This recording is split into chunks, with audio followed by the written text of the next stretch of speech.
Hello and welcome to this week's Start Reset Nintencast. This is episode 3. Thanks for hanging around with us, guys. We appreciate it. As always, I have Michael Smith. Yo, what up? What's going on, dude? How you doing? Not too bad, man. How you doing? Not too bad. And actually, we have a special guest today. You guys were able to introduce yourselves here off air, but I have Jamal Nickens. What's going on? Oh, yeah. Thanks for having me on. I'm honored. Not a problem, man. Jamal, for the people out there who don't know you, maybe they do, maybe they don't, tell us a little bit about yourself. Well, as everyone that's probably listening to the show, I am an avid gamer. But unlike most gamers, I have been on 2 different television shows, or actually 3 shows on gaming. My first show was Life to the Power of X, which was a mini reality show, a segment of another show, which you can catch on YouTube. And then my other show was Ultimate Gamer, WCG Ultimate Gamer, which was like real-life game competitions. And then you actually played games. You tried to get people out, and the grand prize for that show was $100,000. It aired on Sci-Fi, and now you can find that on YouTube as well.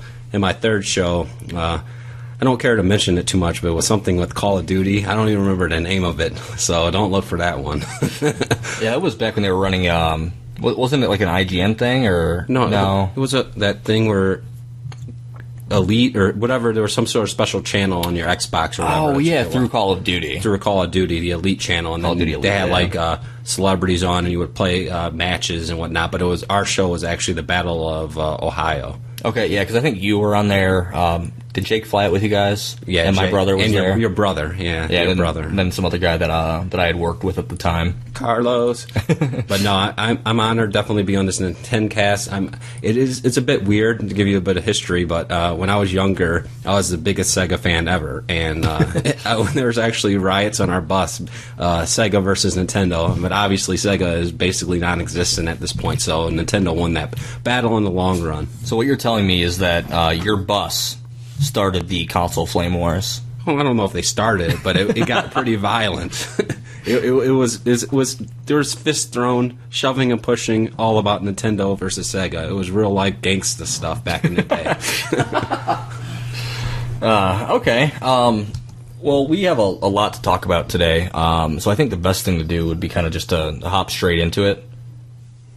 So I got to pull up this outline. I'm so prepared. A lot of stuff happened this week, Michael, with Nintendo. And yeah, with some huge announcements, right? Well, not announcements, but, some huge recaps. Yeah, so Nintendo got their Q3 financial earnings reports in. And with it, we saw a huge dip in their profits over the same time last year. So let's talk about that, I guess, a little bit. Well, what do you think?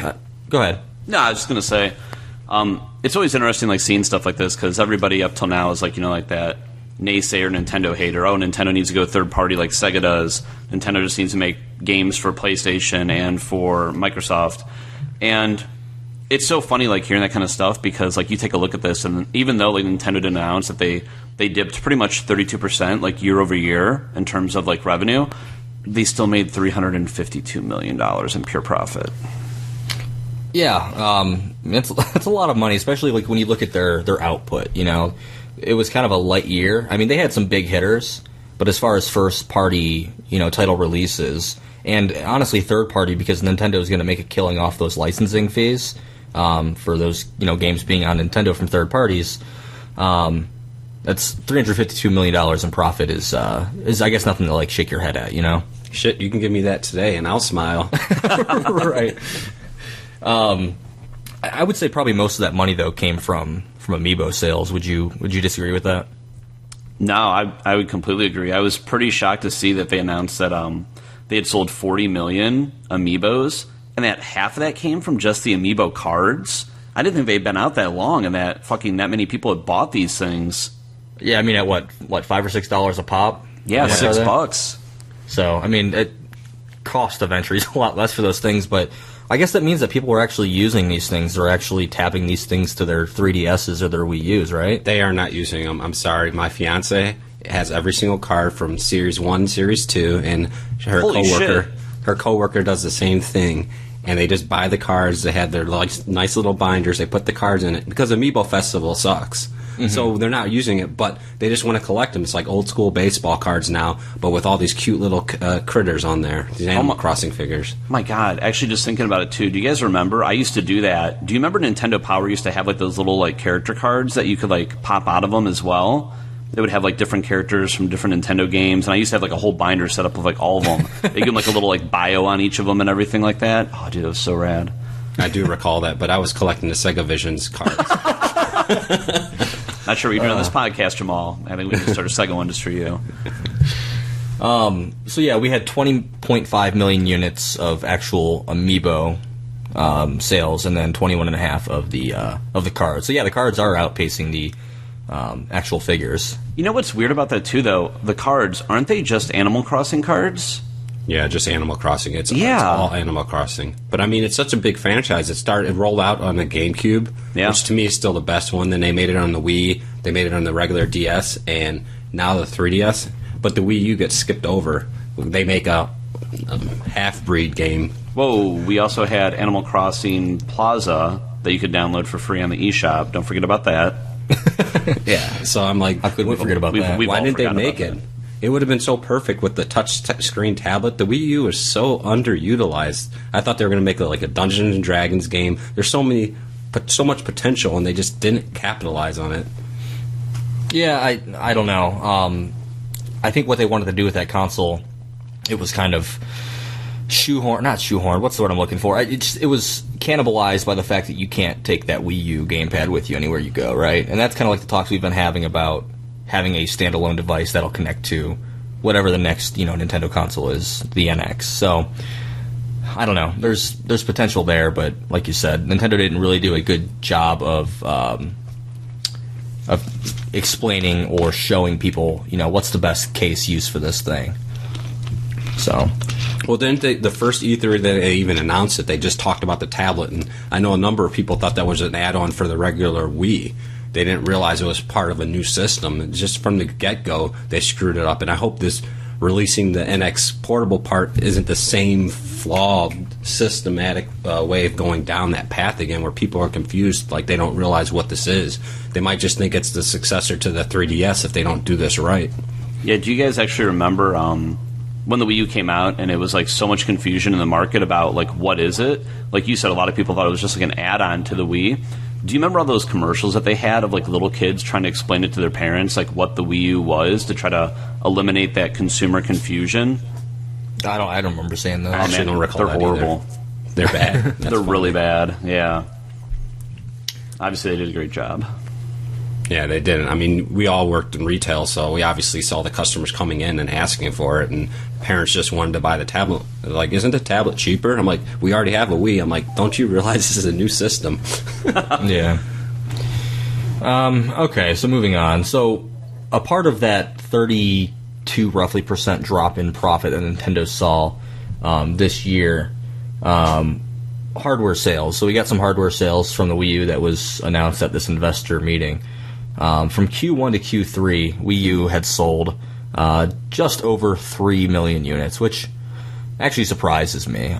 I would have imagined that it would have been less than 3 million. I guess it helps that Splatoon and Super Mario Maker and Bayonetta probably all came out within that time frame, so it helped push some of those units. It's so crazy when you think about that, because it's such a low number. Like compared to like what like Sony just announced, and Microsoft kind of got leaked by EA, like what their system sales were for last year. 3 million systems, and God, that's nuts. But you got to look at the top 10 selling games every month. Most of them are like games that the Nintendo system doesn't have. It doesn't have the EA. It doesn't have the shooting games. So it's like, who's going to buy that system? I feel bad selling that system to some kids sometimes. Because, no, I do. There's some great titles, and I love the Wii U because it's an amazing system. But now we use a good complementary system to something else. You have to have an Xbox One or a PS4. Mm-hmm. Yeah. And then a Wii U is a good system because there's so many games that you have to have on Wii U, but there's so many other games that you can't get on Wii U, and that's the problem. And I think that's kind of where it's going to be crucial for Nintendo for third-party support with the NX, right? Because they need to attract back those customers. We've talked about it a lot, Michael. Yeah, but like, how long has this conversation been going on? Like, in the retail industry that Nintendo needs to attract more third-party companies. Like, I remember this conversation on the GameCube, and then, like, yeah, I mean, the it's Wii been came since out. the late N64 days. Yeah, right? like, I mean, like, the Wii was, like, a wholly, like, different type of, like, gaming, like, experience that, like, ultimately allowed them to completely, like, every single game company create games for it and be profitable. But, yeah, they've had this conversation forever about attracting more companies. They're too innovative for their own good. They just need to make a regular controller, a standard controller, so that every company can develop. Because they want to make a game to the lowest common denominator. They don't want to do something special and have to have a different team make a game for a motion controller. And they're going to be like, this is stupid. Let's just make it, you know? Like, I don't know, like, question for you guys, though. Like, would you be okay buying a Nintendo system if you knew that at, like, the end of the day, it was only ever going to have Nintendo games? Like, it was like a closed system to where, like, third-party companies couldn't make games for it at all, and it's just, like, Nintendo-based franchises. Like, would you be okay with that? Myself, yes. I would buy it in a heartbeat because I'm a gamer. I don't care what the system the games come on. I just want to play them. So I would get it. But the average consumer doesn't blow all their extra income on video games. So I don't think that would do well. Yeah. Yeah, I mean, I'm the same way. I would definitely buy the console, but, you know, I buy a Nintendo console now expecting that I'm only going to, you know, play Nintendo games. If you look at my library, I have Splatoon, I have Super Mario Maker, I have Super Smash Brothers. The only non-Nintendo game that I own on that platform is Call of Duty Black Ops 2 because I wanted something like on launch day to play on my Wii U, other than, you know, Nintendo Land or whatever it was. So, yeah, for you and I and, you know, Jamal, the three of us, like, I think without saying we would all buy a Nintendo console day one, regardless of if it had third-party support or not. But for Nintendo to actually get back to where they need to be, profitable, all that good stuff, they need to have the third-party support to attract hardcore gamers, people that are only going to have one console throughout a generation. I take that back. If I find out that the new Nintendo system is only digital download, I definitely will not buy it. I'm serious, because I don't trust them enough to implement enough quality titles for me to spend more. I don't want to spend more than $20 on any digital game. I just can't do it. So you didn't pick up The Witness then? No, definitely not. I mean, I'll wait for a physical copy. I wait for physical copies even for those Telltale games. It's just I don't really like spending more than $20 on a digital game because when I buy a digital game, I feel like it just gets lost in the shuffle. It just sits there on my system and I never play it. Yeah, you almost like forget about it in a lot of ways. Yeah, I'm the opposite. I had fully planned on this generation going digital only. But with a lot of the discounts that you get at, you know, specific retail stores like Amazon or Best Buy or GameStop, if you're like trading in games, you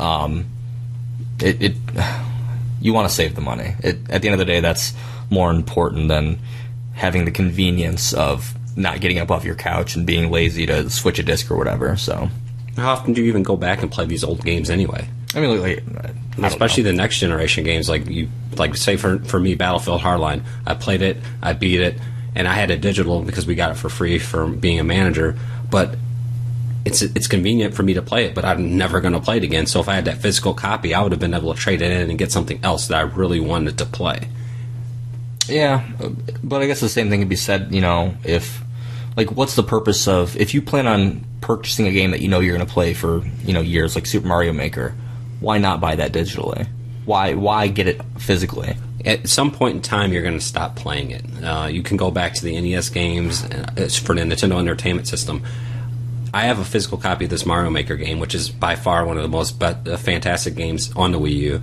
And it could be down the road, that game could be worth $80. Because it's something magical where people are going to look back and they're going to be like, this game started a revolution of developing games and making it simplistic for the console people. Because there's been games like that on PC for a long time where you can make your own levels. There's even Mario ones, but it's not accessible like the Mario Maker game is.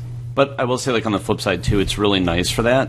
Because, like, some games, like, you want to buy that you can't afford now because it's just stupid to be able to buy, like, a secondhand copy or, like, a brand new copy because of just, like, how the price goes up. Like you said, because of either the magic of, like, how, like, great it was and a lot of copies weren't made, whatever it may be. To me, like, having, like, that option to still download it and not have to pay that premium price, I think is fantastic. No, that definitely is a cool thing. And I don't have a problem with, like, going and it's like Xenoblade Chronicles is the perfect example. I bought that game, never opened it, had it sealed, and I sold it for $180, I think. And I bought it when it first came out for the retail value. And I never got to play it, so I went and bought it on the 3DS when they re-released it and played it. It was a great experience, and people could download it and stuff. But it's something about having that physical copy. But I do appreciate the ability to play. And there's so many games that Nintendo is screwing us over on in the import market that they just need to bring out, translate, and bring out and make it accessible. I don't understand. Like, Sin and Punishment for the Nintendo 64 is a great game. They made a sequel for the Wii, and I never even played the original because I can't. Right. It's released on the Nintendo eShop and even the Virtual Console now. It is? Yeah. All right. Yeah, they brought it out in America on both. But yeah, no, back in the day, I bought an adapter just to play that game so I could import it from Japan. But so I know exactly where you're coming from. I think like on stuff like that where Nintendo doesn't see like a lot of potential success, that's why I love so much about that new Fatal Frame game. Like, I'm so glad that they decided to give it a chance and just release it on the eShop versus not releasing it at all. So I think that's cool. Like, if they're not going to like physically support it and the costs that they endure with that, just release a digital copy and at least give me an option. Yeah, for the people that want to play it, I think that's important, and that's kind of what the Virtual Console was supposed to do, right? And the eShop was supposed to do, was give people the opportunity to play the games that maybe they didn't grow up with. You know, if you've never played Super Mario World, I feel bad for you. Oh, completely. Hey, so speaking of the Nintendo eShop, did you guys get a chance to check out the My Nintendo announcement during the financial recap as well, too? I saw a little bit of it. A little bit of it? So, pretty cool stuff, man. So, for everybody who doesn't know, it does roll out this coming March. You'll be able to create your account. Nintendo wants to roll it out in 39 countries simultaneously. They want to hit and target over 100 million unique users, like right off the bat. So, that's pretty crazy, man. So it sounds like it's going to work like very similar to Club Nintendo, which it's kind of weird. I guess I see why they're doing this. Like, the thought that jumps into my head is like, why did they ever stop doing Club Nintendo? But then, I mean, they're kind of like almost rebranding themselves with launching the Nintendo NX. Like, they want to kind of like a fresh start from the Wii U and the Wii. So I guess it kind of makes sense to roll this program out at the same time as like kind of like a rebranding, if anything. So points that you will accumulate are accumulated through some type of interaction with your smartphone, with Miitomo, maybe Pokemon Go. There's not a lot of announcements or clarity there. And also, too, through your game console. Now, they didn't say if it works the same way as what Club Nintendo did, where you make a purchase, you get a like little token, like a password code, and you go and redeem it in your account. So, or if it's just going to automatically unlock through your account on My Nintendo when you sign into your Nintendo NX, handheld and portable, whatever that may be. So the way that it is going to work, what they have talked about so far is that we will have two different structures, as we did previously. We'll have a gold structure and we'll have a platinum structure. From what it sounds like, the platinum rewards tier is going to give you original goods, something a la the Nintendo, like Club Nintendo rewards, where you got like physical stuff potentially, and also eShop rewards. And then they're going to have like a gold tier that is going to give you special savings, deals, maybe some downloadable like bite-sized games on the eShop as well too. So yeah, that's what they've had to say so far. A lot of words I've seen is like kind of using the language of coupons for the gold rewards. So I don't know how true that is. But does this kind of sound like almost like a half-baked achievement system to you guys? Or like a trophy system? Because, I mean, Sony uses platinum and gold trophies. I just, maybe the name, but I did read about the NX, which I think is going to be called the Nintendo Experience, but I think they are having some sort of achievement system within the games. You might earn these platinum rewards and gold to actually buy stuff with, but I don't think this is their achievement system per se. But you do think there's going to be like an achievement system built in? Rewards, because I think that would be cool. I've always wanted a reward for actually playing my games. I know Xbox, they did it initially with the rewards, but it's so minuscule. It doesn't make that huge of a difference, but I guess every little bit adds up. Like, right. I don't know, like, let me ask you guys this. Like, I remember when 360 came out, and they had, like, the achievement system. I remember, like, looking at games to see what the achievement was, and, like, struggling or finding out a way to actually get that achievement. Like, I would invest time into getting those achievements because I wanted to impact my overall gamer score. And, like, people that I worked with would do the same thing, too, and we would kind of go back and forth on, like, who had more points. I feel like that's kind of lost on, like, Xbox One and PS4. Like, I actually logged on my PS4 the other day and I was playing Divinity Original Sin, And as I'm playing, I'm like, oh fuck, I completely forgot about the trophy system. Like, do you guys, like, I'm assuming you do, like, you still care? Like, you think it means something? Well, I'm the perfect person to talk to about this, because when Xbox 360 first came out, in the first 6 months, I was the top 3 in the world. That's disgusting, Jamal. Thank you. But no, I was so dedicated to the point where there's some of the perfect dark matches would last like 10 minutes or 15 minutes, I forget. But I would put a rubber band on my controller, and I would take a nap and wake up and set my alarm and wake up and reset a match, everything, just to get those things. So I was totally dedicated. But about 6 months in, people started cheating and finding like game saves and ways to do it. And at that point, I'm like, I'm investing this time and working so hard to do this, and I'm like, you know what, I'm not doing this anymore. Eventually, later on, Microsoft figured out a way to get rid of those cheaters. But at a certain point, I kind of lost interest in it at that thing. But when they released that initial leaderboard on Xbox One, it kind of got me back into the groove. But since then, it's been removed. I think that I read somewhere they might add it back on there. But it kind of like, anytime I go to buy a game for either the Xbox One, PS4, or Wii U, if it's a multi-console game, I'm buying it for Xbox, because even if I'm not totally focused on it, I'd like to get those achievements to add to my overall gamer score. So I think there is an impact. But I would so much love to play like a Mario game and actually get achievements for it, because it would make me try and strive to do things I never did in the game. Because to me, it's like, if it's done properly, it's like a blueprint to the way the creator of the game wants the gamer to play, and give you, hey, do this and do that. And I'm like, all right, yes, I want to try to do this and do that. Yeah, I think that's a good point. You know, I'm kind of the same way with you. Back on the Xbox 360, when I owned both a 360 and a PS3, and even a Wii to a certain extent, you know, if there was a multi-platform game, 9 times out of 10, I was buying that game on 360 to impact my gamer score. I mean, I guess I'm like the medium to high tier of gamer score. I think it's like something like 40,000. But then you've got people like Jamal who are, you know, over 200,000 gamer score. Well, I'm close, or right around there. But it does impact you. I think people are going to be excited, especially Nintendo gamers who have never seen this sort of system. If you're playing exclusively on those games, if they feel like they're being rewarded by playing their games, there's a lot to say about, you know, people coming back for more. They got to get rid of the online achievements, no matter what you do, because it's so dependent upon the community, and there was so much cheating and shadiness going on for online achievements. Just make it 50% of the achievements should come from just beating the game. If you go through the game, natural progression, you should be able to get 50% of the achievements, and then whatever you do with the other half, it's okay with me. But I hope Nintendo does implement some form of achievement system, because it does just add to the game. Does achievement, like score or anything like that, Michael, really affect how you play games, or? You know what, like I said, like it used to. Like I was the same way. Like I would buy all my games on Xbox 360 just because that's where all my friends were anyways, and I would just buy exclusives on PS3. But I did like the fact of, like, you know, getting those numbers up, like the competing back and forth with other people. I don't know, I feel it's like lost on me now. Like I could care less. Like I'll play the game to play the game the way that I want to play it. So I don't know. It doesn't mean much to me.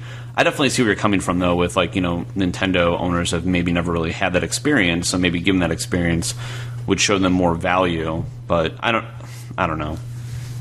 It wouldn't be anything important for me. I don't care anymore either. I mean, unless it's a game that I really love, then I'll try to get the 1,000 achievement points. But I'd rather, there's so many games, and it's probably all of us just being backlogged on games that, like, I don't have time to screw around and getting these achievements on these bad games. Yeah. I want to backtrack for just a quick second, because one thing we forgot to talk about when we were talking about, like, Nintendo's Q3 profits was software sales. You guys care if we backtrack for a second? No, go ahead. Yeah, rock out. So I'm actually super surprised that Animal Crossing Happy Home Designer shipped the most in that time frame, at almost 3 million units. Have you played this at all, Jamal? I have not played Animal Crossing Happy Home Designer, but Jessica has played it.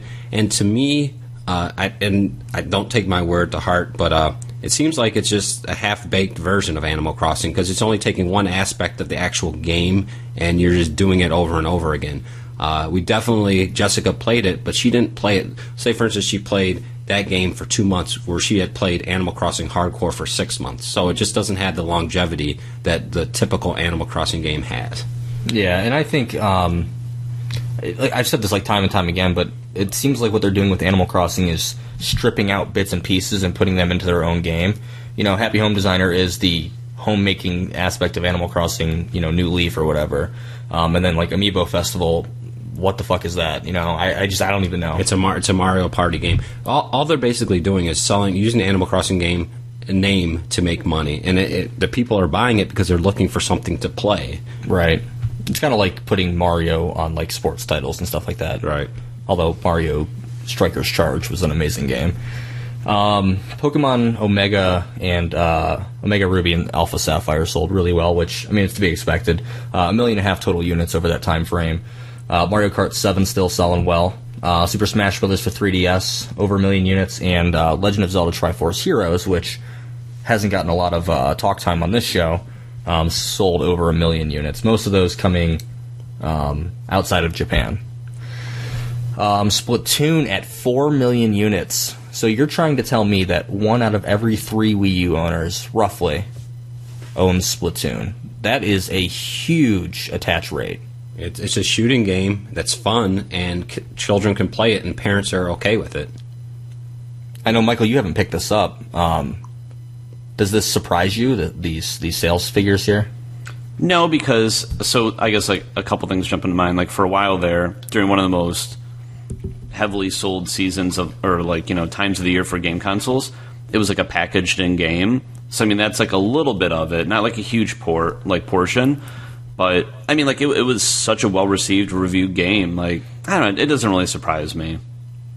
Okay. Super Mario Maker, right around 3.5 million units. That's to be expected. What is, I guess, kind of surprising about that is that it has been out, about half the time that Splatoon's been out? Splatoon's been out since, March? No, June? February. February. It's February of last year, so it's been out for just about a year now, and Mario Maker came out in the summer. It's Mario. There's nothing else to buy on the Wii U, and it's so awesome. Is that when Mario Maker came out, really? It was, like early to midsummer, I believe. No shit. I don't know why I thought it was like more of like that holiday game for them. Let me. I thought it was September. Yeah, I could be totally wrong. You know what? I think you're right, Jamal. I think it was around September. Yeah, September 10th. Okay. So yeah, I mean the game's been out for just about 5 months now, and it sold almost as many copies, which. Makes that's sense. The power of Mario, right? Yeah. Which, speaking of the power of Mario, look at that next game, Mario Kart 8 at 2 million, but look at that lifetime sales. 7.24 million units for a console that has sold right around 11 million units. That's unreal. Mario Kart is probably, to me, one of my favorite games, and ever since I played it on the Super Nintendo, it's been magical to me ever since then. The only one I haven't really played is Mario Kart 64, but they add so many different things. But that's the best one. It never takes away. No, it's not. No matter what they add, it never takes away from the fun of the game. Yeah, that's a huge attach rate, though. I mean, you have games like Halo 5, which have 20 million users. Halo 5 hasn't sold 7 million units. But when you look on the Wii U console, there's a limited amount of games that you can buy. That's true. And then you look at the titles, everyone knows Mario Kart. Yeah, and even look at like what we talked about last generation. Mario Kart for the Wii sold 35 million copies. Yeah, I guess that's roughly the same. Like attach rate there. Yeah, you figure a console that sold 75 million units with the Wii, and then Yoshi's Woolly World sold 1.3 million. Most of those again coming from outside Japan. I'm actually still pretty impressed by that game because you think of it. For the outside Japan thing, like that game didn't launch until October or November or something like that in the U.S. In the U.S., but yeah, it was out in Europe though, in midsummer. Yeah, midsummer, that's like right. Late spring. Yeah. So, but yeah, that's it's Yoshi. So, I don't know where you guys want to go now. Oh, one thing I do want to. I was thinking of Mega Yarn Yoshi, but one thing that I think with the Amiibos that Nintendo should do, because it makes perfect sense. They should have a retro series, and what it should do is you buy the Amiibo, but it actually has the game that the character came from on there, and you just tap it onto your Wii U tablet. So you have a full game. It's basically a digital download, but you're paying and you're getting a figure for it. I think that would be so amazing. The retro series. That would be cool. I like that. So like what you would do basically is like, let's say you're getting like an 8-bit link or something. It would provide you a link inside that NFC chip to take you to the eShop to download Legend of Zelda, for example. Well, I don't know if they could do that. You might have to tap it on there, and then every time you want to play that game, you have to tap it on there, because I don't know how it would work, because I want the actual physical figure to have the game on there. But like, I would want to buy an old school Kid Icarus or Pit, and then it would have the old school Kid Icarus game on there. That would move Amiibos for me.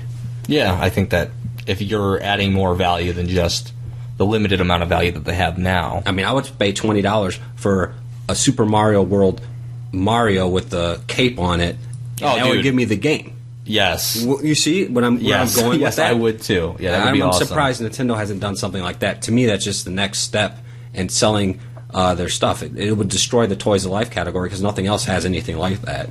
So we're probably all pretty much in the same, I guess, like agreement that the NX will have some type of Amiibo-based like interaction. Oh, dude, they have no choice. Yeah, they'd be stupid not to.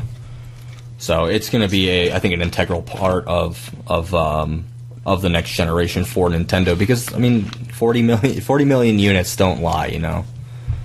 So, because I think you have a full set, don't you, Jamal? Oh my gosh, I don't want to even talk about this. Let's talk about it. Come on. You want to talk about this? All right. So, my fiance Jessica and I, we actually had 2 sets, full sets of Amiibos, and it started getting very frustrating and stressful to get this, because we would have to wait outside stores and go to get them. So we decided amongst ourselves that we were going to sell one of the sets to just make it easier on us, less stressful, and only keep up with one set. Well, we sold it, and an individual that I sold it to on eBay ended up claiming that he didn't receive his product. I only sent 1 box, but I sent 3 boxes, and he sent back the 1 box, which only had the Splatoon 3 pack in it, and he kept the money, or eBay paid him the money. They refunded it back to him. They refunded it back to him.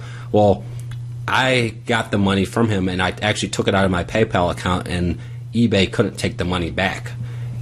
And I refused to pay him back. So I don't really like to talk about it or complain about it, because I still have my money. That dude took his money. But I did call the post office, and they have satellite image footage of them, pictures of them delivering the products to him. So this individual lied. I called him on the phone because eBay gave me his number.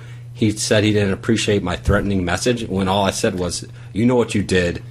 Please pay back the money." That's all I said. So now my eBay account is suspended. So whatever. But yeah, Amiibos collecting is a sore topic with me. that hurt. That was a stressful month. Oh wow! I wonder what you probably know. I can't imagine what a full set goes for. Well, we actually, by selling it, I feel like we lost a little bit of money, but it was to lose that money, it was worth it. So we didn't have to stress, because now when something comes out, we're not searching for two. Yeah. Well, especially when you've got all these retailers with exclusives, you got to go to each retailer and get the exclusive. Because I think was it Falco that was a Best Buy exclusive, Michael? Yes. Okay, so I mean, like, and then you've got I think Walmart was the only one that got like the gold Mario or whatever. We were there at midnight. So I don't know. It makes it harder for consumers to get these products, but I understand too. If your Best Buy, your GameStop, or your WalMarts are going to shell out a little bit of cash to you to carry their product exclusively, that helps Nintendo out. That probably helps drive a little bit of profit too, so they're not left with footing the bill for all these figures. So I don't know. It not the most consumer-friendly thing, but I understand it as a business practice. Yeah, we'll see. They just have to be careful, because I feel like we're going to be done collecting them after the Smash Brothers series is done. So they need to really know what they're going to do on that next series that they create, because they have to make it exciting, and that's why I came up with the concept of actually putting games inside of the figures. But we'll see. Do you guys want to move on to a little bit of this Pokemon Go news? Sure. That's an underwhelming response. Because it's an underwhelming topic. So apparently Pokemon Go will learn more information at GDC next month. That's the game. And I think that's the point. I think that's why it's underwhelming, is because we still don't really know anything. It's just, hey, you're going to find out more in another month. Kind of on a similar topic, I've been playing the Pokemon trading card game online on my PC. Have you checked that out at all, Michael? No, I haven't. Dude, it's so good. They give you kind of like a starter kit to kind of like build upon like a deck, and you can play against either people online or you can play against like trainers controlled by AI in the game, and it plays just like the Pokemon game. Actually, as somebody who was young when the Pokemon cards came out, I never read the rules. I didn't really understand how to play the game, but this game is actually a really good trainer on teaching you how to play the game properly. But I can understand, like, kind of like Hearthstone or Magic the Gathering, like those interactive, like, you know, video games, soaking a lot of money or spending a lot of money on those cards. The cool thing that the Pokemon trading card game online does is that if you were to go to, I don't know, a card store and buy a booster pack of Pokemon cards, inside every pack of Pokemon cards now is a download code. That code gives you access to play those cards through the online game, which I think is a super cool idea. So, if you guys like, you know, trading card games or collectible card games, and you like Pokemon, or if you've ever played the Pokemon card game, I would recommend playing the Pokemon trading card game online. It's a free-to-play game, but you probably will end up spending money on buying cards or booster packs or whatever. So, just a little, I don't know, inside baseball, I guess. I'm boo to free-to-play games. You're what? I say boo to free-to-play games. I don't even know what that means. I want to know what the cost of entry is going to be to have a complete experience. I don't want to have this variable. Well, if I really want to have a complete experience from a game, it might cost me $50 or it might cost me $1,000. Yeah, any of those types of games, I do my darndest to like not spend money on, and I haven't spent any money on Pokemon. But then again, I've only played like, I don't know, 5 or 10 matches, so I'm probably not the whales they go after in those types of games, you know. Okay, let's take a break, guys. We'll come back and we'll do our feature. How's that sound? Sounds good. Okay. Once again, another underwhelming response, but hang around. We'll be right back. Well, I'm not going to say anything because it's your guys' show, so whatever you guys want to do, I'm cool with. Okay, so we'll be back.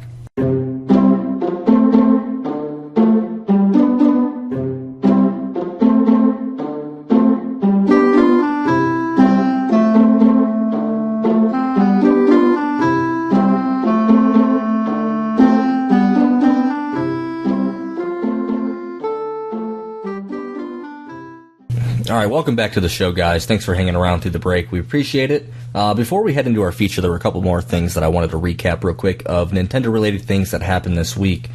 So during the investor meeting, Nintendo did confirm that Zelda is still on track to hit its 2016 release window. That's the Zelda for Wii U. We were worried there for a second because Nintendo had given it a TBC release, which is, I think, to be confirmed. So we were all a little bit worried, I think, that it might slip to 2017. Were you worried, Michael? Oh, you know I was. Well, what are you doing over there? Eating a piece of toast, bro. Oh, man, you got some butter on that toast? Of course, come on. You gotta put the butter on the toast. I was just telling Allie the other day, I'm like, man, I want to get some bread and just, like, toast some bread and, like... This is a stupid conversation. I'm going to move on. Nah, dude, I fucking love toasted bread. And, like, just, like, with, like, butter on it. It's a good filler. Dude, like, it's so good. If you're in between meals or something, like, just, man, butter up some bread. No doubt. Toast that shit, man, you're good to go. Star Fox release is still unchanged. We'll see that in April. From what we saw late last year with Star Fox, I mean, the reason it got pushed was it didn't look good. Are we hopeful that this is going to be a good Star Fox? So, I mean, remember, Platinum Games is involved with Nintendo on this. So, I mean, I'd say like they've been like historically 100%. Like every single game's a masterpiece. But I mean, they put a real polish on their games. So, as does Nintendo. Do we not think that Platinum Games might be stretched a little bit too thin right now? They're working on a new Teenage Mutant Ninja Turtle games right now, which I'm super excited for because that's going to be amazing. We think they're working on that. Plus, they're working on Scalebound. Plus, they're working on this. So, I mean, that's a lot for I mean, I don't know how big that studio is. It obviously has to be a relatively large size to be able to working on 3 projects at one time. But I mean, they are an independent studio, so I can't imagine one of these products is going to ship in a not so great state. And I think Star Fox is probably the lowest common denominator. I don't think Star Fox will have to be quality. Nintendo doesn't let any of their franchises become subpar unless they're the party games. Dude, yeah. By the way, like, you know, so how we were talking about Money Number 9 last week on our sister podcast, on the Start Reset podcast? Yeah. Say that one more time? Sorry. Do you remember how we were talking about Money Number 9? Oh, yeah. So, did you see that, so Hideki Kamiya, do you know who Hideki Kamiya is? I should, but the name sounds familiar, but I don't know what he worked on. So, Hideki Kamiya was part of Capcom and part of Clover Games, and when Clover Games, like, kind of splintered and fell apart when Capcom closed it down, that's when Hideki Kamiya left and formed Platinum Games, and that's when Kenji Inafune left and formed Concept, or shortly thereafter. So, you know, they were to work together, right? Mm-hmm. So Hideki Kamiya completely, like, starts, like, calling out Kenji after the announcement of them delaying Money Number 9. He's just, like, putting him on blast on Twitter about how he's not a game maker, he's a businessman, like, all this, like, shit, just, like, talking, like, just mad smack. It was pretty funny. Aren't Japanese supposed to be, like, super, like, kind to each other? Right? I mean, maybe that's a brash generalization. I apologize if I'm, like, offending anybody, but, man, Twitter gauntlet thrown, I guess. Maybe it's a friendly rivalry. It could be. I mean, they did work together, as Michael said, so. Oh, yeah, for a long time, so. Wow. And then Resident Evil 4, by the time this podcast comes out, the Wii edition will be available on the eShop. Is that what I'm reading, Michael? Yep, yeah, they just announced that it was coming out this Thursday for $20. Did you notice, by the way, too, that Nintendo's completely stopped doing their initial downloadable deal? Like, do you remember when, how was it, Metroid Prime came out and Super Mario Galaxy 2? They gave you, like, and even, like, a Punch-Out, the first week the game was out, they gave you a 50% discount, and it was only $10, and they just completely stopped doing that. Yeah, I think that was just because, like, hey, we're releasing Wii games on the eShop, and this is the first time we're doing it, so here's a little bit of a promotion. I didn't expect them to carry it forward for every other Wii game that came out. Also, those were Nintendo-published games before. This is a Capcom game, so that might have something to do with it as well. No, because even the last game they just released, what was it? They haven't done the discount for the past, like, 2 or 3 games that have come out. And they were Nintendo games? Mm-hmm. Yeah, because one of them was Kirby Return to Dreamland, and they didn't do the discount on that. Okay, so then, yeah, it's definitely because it was, like, you know, back when they did those other games, they were brand new Wii games to the eShop, so. Yeah. Speaking of the downloads, do you remember when they did the Pikmin, and you downloaded it, you could get it a month early? Do they still do that with their Wii U games, or did they stop doing that? I haven't seen them do that in a while.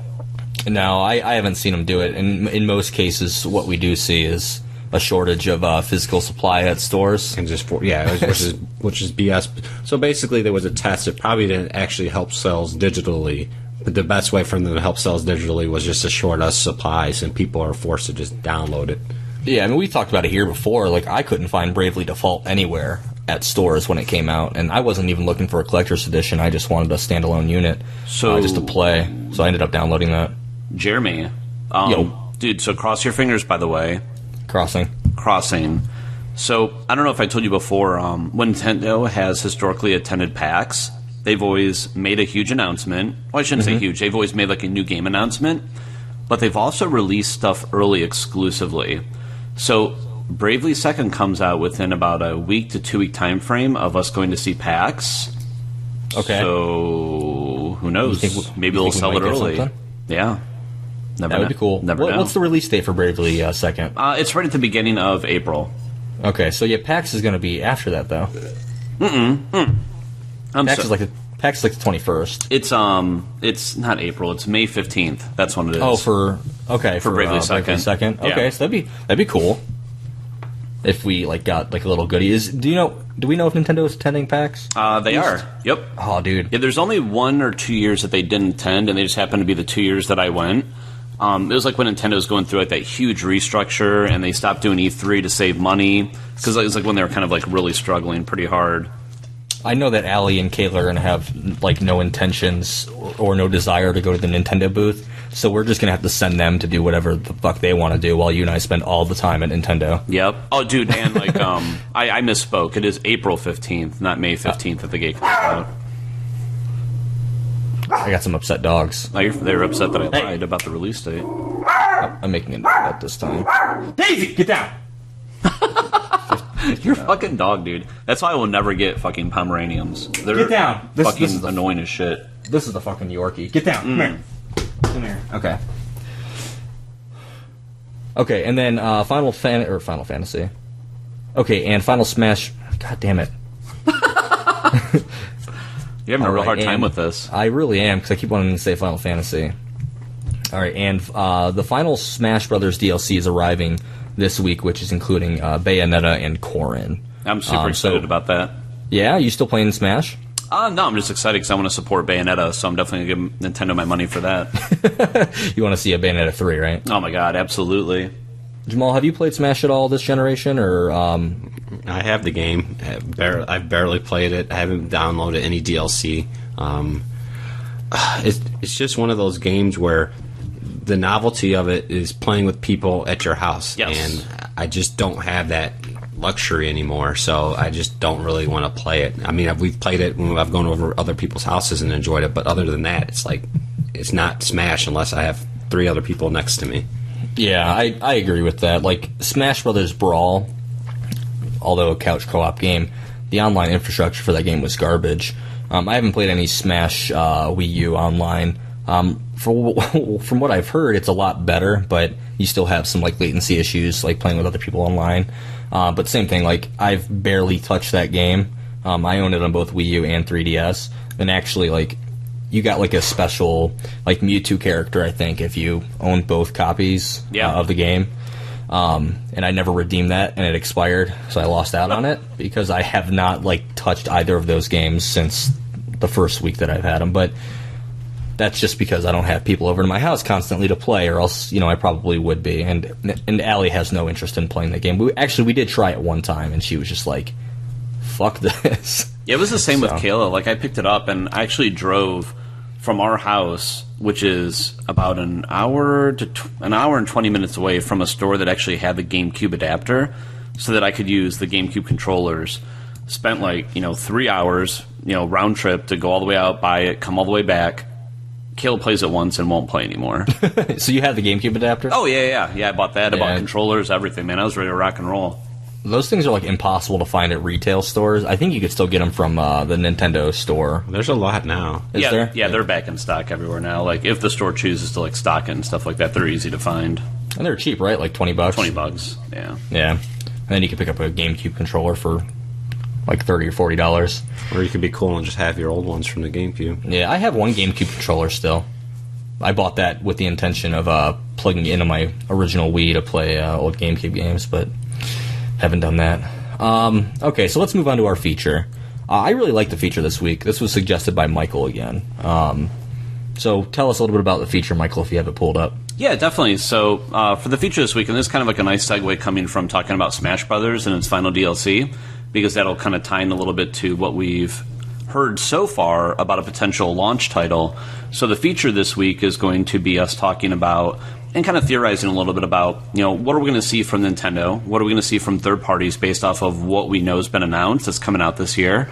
I guess where we need to scale our conversation is that, we're assuming it is going to just be the handheld unit this year based off of, like, pretty much every reliable news source out there that seems to keep confirming the same thing, which is portable unit this year, home console next year. So we're going to spend some time talking about launch titles, what we'd like to see, what we think we'll see, how many games do we think are going to launch at launch with the system, because that was a huge pain point with the 3DS, was like a killer app and just like the quality of content that came out at that time. And Nintendo has seemed to kind of struggle even holistically when it comes to like having a launch title ready. And what do we think Nintendo will bring to the table and why? So, cool. You want to start, Jeremy? Yeah, so I actually have a question before we do start. Shoot. So if we are suggesting that the handheld will be out this year and the console next year, are we in agreement that any like game that you can play on the handheld, you can also play on the home console? Because that'll affect my choices here. I think so. I think it's like pretty much a confirmed kind of theory that what comes out for the handheld NX is going to be like a unit that's going to work in conjunction with the home console. So yeah, I agree with that. Okay. So Smash Brothers, we have seen a lot of talk about as far as it, like, almost definitely being a launch title. I don't know that I I can see this happening because Smash Brothers is only 18 months old at this point. Well, it could very well happen if you take it to this point. You have a system called the Wii U, which a lot of people don't own, and then there's potentially people that don't even own the 3DS.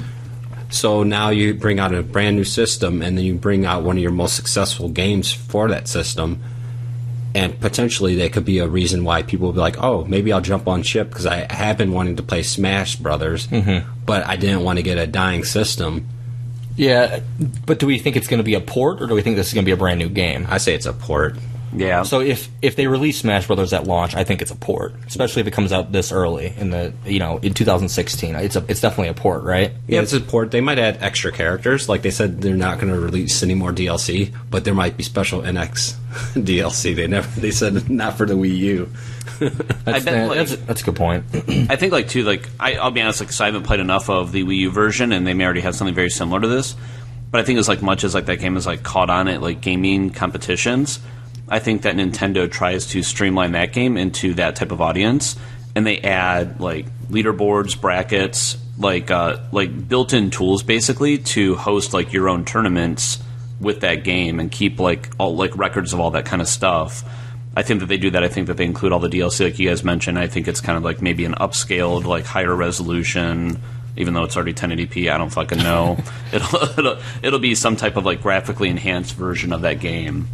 What about streaming capabilities? Yes, absolutely built in. So you think Twitch integration will be built in? Mm-hmm. They have to. I mean, I think they have to, but Nintendo has not shown very much love for Twitch and YouTube and those sort of things. Well, I think in order to be successful, they have to get rid of their old school thinking and their philosophies and just move forward with whatever's going on. But I feel like the NX portable system, the games are going to work on the console system because it's going to actually stream to the console system, or vice versa. Yeah. So I think streaming technology is basically their whole unit, and that's why I think it's going to be accessible to the PS4 and other things that might work in your house, because there were rumors about that. So. Yeah, and we've kind of talked about that briefly here, in previous episodes where there was a rumor that, or an analyst believed that your NX is going to be able to work with a PlayStation 4, which I don't know how the fuck that would work, but hey, maybe Nintendo has something up their sleeve that we don't know about. Kind of off topic real quick. What if the NX is not a console? What if it is an app that you can download on your Xbox One and PS4 to play Get the hell out of Nintendo here. exclusive games? I don't know, man. I don't know. It was a thought that popped into my head. I don't think it's likely, but I mean, it could very well be that. I think the NX is a Nintendo experience, and they want it to be anything that you have in your house will interact with Nintendo. They go from not having the same sign-in for different systems to now everything works with Nintendo, and that's why they were so adamant about keeping it on the download, because it's obviously something easily copied, or that could be copied by other people, so they don't want people to really know. yeah, that's probably why we didn't hear any NX talk at all at the this latest investor meeting. Yeah, they actually said at the beginning, I don't know if you read that, at the beginning of the call for their meeting, that they would not be discussing NX today. Yeah. I think a must-have, though, for Nintendo NX launch would be a successor to Super Mario Galaxy 2, or like Mario 64 type of game. I think it'll be one of two things. I think it actually will be a remake of Mario 64, or it will be Mario Galaxy 3. I would be okay with a remake. If they take that whole that game with the 120 stars and they just make it look better and control better, and you have full control over the 3D camera, I'd be okay with that. Stop the remakes. Make something new. Well, it's Nintendo, first off. Yeah, so, I mean, you look at a game like Wind Waker HD, or the upcoming Twilight Princess HD remake.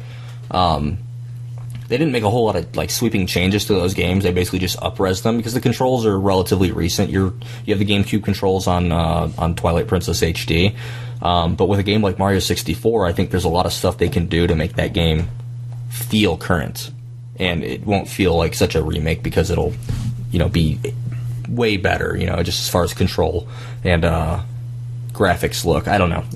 That would be cool, but yeah, I think we're going to be more like a true sequel, not a remake, but I would be okay with either one. Well, I think the only reason they're bringing out HD Twilight Princess is because they're trying to hold back and make the new Zelda game kind of like the GameCube and Wii launch of Twilight Princess. Yeah, and that's for the NX. But if you're going to ask me the titles that need to come out or will come out for NX, there hasn't been a new F-Zero in the longest time.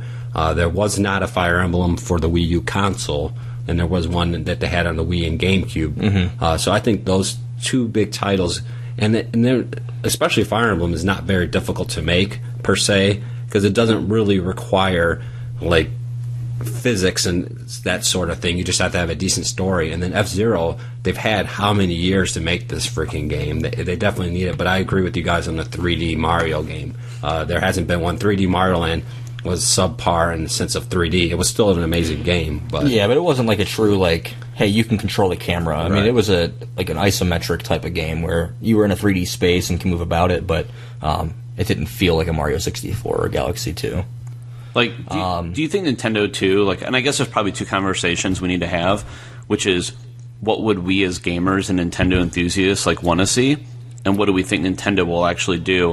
Like, I think at the end of the day, we all want, like, you know, what's Retro been doing? Like, where's the new Metroid game? Is that going to launch with the NX? I think, like, Fire Emblem, I think, would be hard because they put so much resources into the three basically versions that are coming out for the Nintendo 3DS this year. So that might be kind of tricky. But I don't know. But yeah, I think like we want Metroid. I think we want new Zelda, remastered edition from the Wii version, because that just makes sense unless it's going to be backwards compatible. I think that we want new Animal Crossing. I think that we want, I mean, there's like, you know, Smash. There's just like new Mario Kart. There's all these things like I guess like we'd want to like really see it launch. Like, what do we think Nintendo will really launch as like their premier game to show what this system is capable of? Is it just a Mario game? Is it a sequel to Mario Galaxy? Is it a remaster of that? Like, because Nintendo's always been that company to launch a game to kind of like show what the system's capable of. Like, even look like Luigi's Mansion. I mean, that was like a nice technical showcase for the system and like their new analog technology for the GameCube controller. So, and like, you know, obviously Mario 64, that showed off analog technology for the 64 at the time. The, gosh, what was it? With Super Mario World, it showed off, what did they call that? That, like, a Mode 7 technology. Mode 7. God. So they showed that. So it's like, you know, like, what is Nintendo... And then, obviously, the Wii and the Wii U with Wii Sports and Nintendo Land. Like, what do we think Nintendo will launch with that shows, like, Nintendo's vision of what the system is capable of? Like, what do we think that'll be? Well, I have two analyses on this. First off, I think with the portable NX thing, I think it's going to be your typical system, and it's just going to be the regular games. But when the home console comes out, I know Jeremy didn't agree with me, but I feel like it's going to be some sort of augmented reality where instead of appearing on your TV, it's going to like project an image in your living room, and you're going to play that in that space. I don't know, man. I know Michael's probably on the same page as me. Because you're talking about an expensive technology. If you look at what Microsoft is doing with HoloLens, it's basically that, but you have to wear a headset. Right. You know, I mean, we saw holograms in, I don't know, if you look at Avatar, you know, certain scenes in Avatar. I don't know, man. It would be cool to see. I don't know that with Nintendo being very price conscious that we're going to see that this generation. That's why you split it into two devices. The control apparatus is basically your portable NX, which has different types of controls than your typical portable system has. And then you release the home consoles. You bring it. You make the cost cheaper by separating by separating them. I don't know, because I'm of the mind that we're going to have between the handheld and the console a $500 total dollars worth of product. I don't know if they could fit AR in the way that you're talking about in the $500. We'll see. Plus, also too, like think about like how much like that failed with Sony with like PlayStation Eye technology and that Book of Wonders shit. So, like, do you think that they're even going to try to go back to that well? Like, Nintendo even said that they thought VR was a joke and it wasn't fun. And then now they're saying, like, hey, we're looking into it because of how much it's taken off. But I think that's totally different than AR. I think that they've completely abandoned AR technology with, like, the 3DS and what it was capable of doing. I don't know, man. I don't see them going back there again. I might be wrong with the word that I'm using, AR. You might have seen that video on YouTube where it had like a 3D projection of a world. That's what I'm thinking of. Yeah, like I'm not thinking of AR where you have to have a card and it goes somewhere. I'm thinking of legit, like you see a project, like a hologram. A hologram, yeah. So yeah, well, there's been analysts that have stated that Nintendo is working on AR technology, and it's not been confirmed. They're from analysts, whatever. But augmented reality, in the sense that they're using it, is not similar to the one that you're using. But I don't know. It'll be interesting to see, because we literally know nothing about this thing, right? Other than, well, nothing. Like, there's going to be a My Nintendo account that you sign up for. That's literally it. So I mean, you could very well be right. Michael and I will be sitting here saying, like, holy shit, he like fucking nailed it, and we were like, ha, yeah, right, you know. But I don't know. That's kind of a different topic, but. Let me like reel this back in for a second. Real quick, before you do that, I think that goes against what we just talked about earlier, though, which is Nintendo needs to make something for the masses that, as a gaming community, or like publishers and gaming companies, can make something they can make for every system. And that goes exactly against what we're talking about now. Yeah, unless it's like a feature that you can choose to utilize or not. So, I don't think we're going to see a Mario Kart game at launch. Because if we assume that the Zelda Wii U game is coming for NX and Wii U, that's using a lot of Nintendo resources. Granted, Monolith Soft is helping them on the Zelda Wii U. I don't think that we're going to get a Mario Kart, though. Just they're stretched so thin, especially if they're working on a 3D Mario game. If Retro is working on a Metroid game, Nintendo's obviously going to have a hand in that as well. But Michael will probably point out that, hey, you got to remember, Nintendo handheld, Nintendo console, all those developers are all housed under one unit now, as like you have the combined resources from both development communities there. So I don't know, Michael, what would be a game I guess you would like to see that we haven't mentioned yet, and not necessarily one that you think Nintendo has to put out? Like, what would you want to see? So again, we're talking about the handheld unit, right? Let's just say in general. Because we can assume that the handheld's you're gonna be able to play games on both, so presumably you'd be able to play it on either one. I mean, if we're gonna talk about something like just like my wish list type thing, like what do I want to see at launch?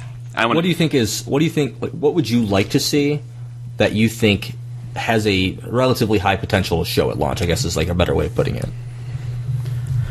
That's difficult, because like I want to say Metroid Prime 4. Like I need to see this game. Like I think that Retro hasn't had anything in a long time, and I think that they've secretly been working on something. I mean, they had Donkey Kong Country, like Tropical Freeze, but again, like how much of that game is like reskinned from the Wii version that they didn't have to put a ton of resources into? And even that came out like what, 3 years ago? Mm-hmm. Like, it's been a while. So it's like, what has Retro been doing? Are we getting? Would you prefer to see a Metroid Prime game versus a 2D Metroid game like Super Metroid? That's not fair. Well, I'm just asking because I think I think there's potential for Retro working on a old school Metroid game. I think there is, but is it? It might not be what Retro is good at. Maybe they would leave a different developer to work on that. Yeah, a 2D Metroid game, but I don't know. I would personally like to see a new Advance Wars game. Like, yes. Oh my gosh, Advance Wars was so good. Like you would throw it on your handheld, you know, and that would be the primary way to play that game. But assuming that you can beam or play it on, you know, the console, it would make for a decent console game too, I think. We haven't seen one since fucking the original DS. Yeah, that's right. It's been almost 10 years. Backtracking a little bit about the Metroid thing, I do love Metroid and I love the 2D games, but with the resurgence in indie games and a bunch of Metroid Prime or Metroid clones like Axiom Verge and that type of stuff, I feel like it would be better for them to have the Prime series continued first. I agree. Because other people are making those other like Metroidvania types games. It'll have a bigger impact, especially for that franchise. And I bet you they're working on it, because at the Nintendo World Championships when they showed that other Metroid 3D game per se, oh my God, they're letting people know that they still have Metroid in their mind. Yeah. So they've probably been working on that. I'd like to see them maybe steal Sonic as a As a first party? As a first-party title or an exclusive to their system in some shape or form. I think that would be a good way to get some momentum and some excitement and back into Nintendo, reinvigorate the masses, and Nintendo be in control of that actual property as opposed to the other lame excuses. I think we'd all be in agreement that Nintendo would do a much better job with Sonic than Sega has done over the last 10 years.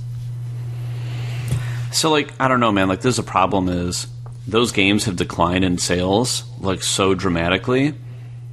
And they've, been reviewed, so horribly over the past couple of years. Is it even worth Nintendo getting involved in that to try to bring it over to their platform and rebrand it as, a new Sonic experience? Would it even mean anything to anybody, I guess would be my point. I think if you have the right people working on it and information behind the scenes, I would get pumped for a game if they said Nintendo now owns Sonic and they're going to make this game. They don't have to own it, but they're going to make this game. I'd give faith and I'd give it another chance, especially if it's a launch title, because we're talking about launch titles here, and we need to make sure there's as many launch titles as possible to get people excited. But that's what kind of scares me about this portable system. I just don't think they're going to waste big launch titles on the portable part of the system. I really don't. I think that's why we're going to see that Smash Brothers game, and we might even get to see Mario Kart 8 remake or something, because they don't want to waste those big... Because if they wasted the big ones, why do you need to buy the console then? Yeah, do they even almost kind of in a way rebrand a lot of the experiences from the Wii U that people didn't really get a chance to play because not many people bought it, like you mentioned? So they kind of retool those experiences for the NX handheld to try to broaden it to a new audience. Mm-hmm. Yeah, I think bringing Splatoon over would be a smart move for them. Yeah. And even like you said before, too, a handheld Super Mario Maker. Yeah. At a certain point, though, you don't want to say, hey, here's all these new Wii U games on an NX, because why not just have a Wii U then at that point? Yeah. You know, but Jamal, I wanted to point out that you are going to have a exclusive Nintendo Sonic experience this year. Mario and Sonic at the Olympics. Oh, ooh, that's so exciting. Is it for a Wii U? Probably. I don't know, 3DS. God. Yeah, it is, I think. Jamal, what would be your top get for launch title? Myself? Yeah. I would love F-Zero. F-Zero? Okay, yeah, you did say that. I mean, I'm just a huge fan of the series. I even got to play the GameCube version in the arcade when I was in Vegas one time. I just love the high speed, the intensity, just the controls and everything. The music, everything about that game is magical. Mm-hmm. So, I'm going to make a prediction. I'm going to start making a list of my predictions, too, to see how often I come up right and wrong. Nintendo NX will launch with 25 games. For the handheld or for both? Well, just in general, whatever comes out first, if they come out at the same time, if it's one or the other, 25 games. So, and that is going to be between first party, third party, and then independent games. So we might see like a smaller experience, like an Axiom Verge style game made by like a handful of developers. That's not even at fair. One studio. Well, no, but you got to figure how many people right now have access to NX development kits. Yeah, but when you're talking about indie launch titles, that to me doesn't make me want to go and buy a system. That doesn't even register on my radar. And that only might make up a small percentage of it. Let's say 20% of the total games available, but that still leaves 20 games for Nintendo and big, AAA third-party developers to get out of the console. I don't know, man. I would say probably anywhere in the 10 to maybe 15 range. I think is a more believable number. If you're at 10 to 15, you're kind of in that shitty GameCube territory, aren't you? It always happens though. Every single console that comes out, they always say there's going to be a bunch of games. Yep, it's delayed. This is all we have. But since the N64 launched, I mean that was a pretty light lineup. What, two games? Nintendo has said time and time again, "Hey, we understand. We have to have games at launch. We have to have games at launch." And every year, there's more than the last generation, but it's always a small launch. I would agree with you. I think if the NX was 100% all coming out in 2017, I think that they're rushing to get this handheld component to it out this year, and I think that's going to sacrifice the amount of content that we see launch with it. I mean, I hope not, because that's going to cannibalize sales for them. If you are...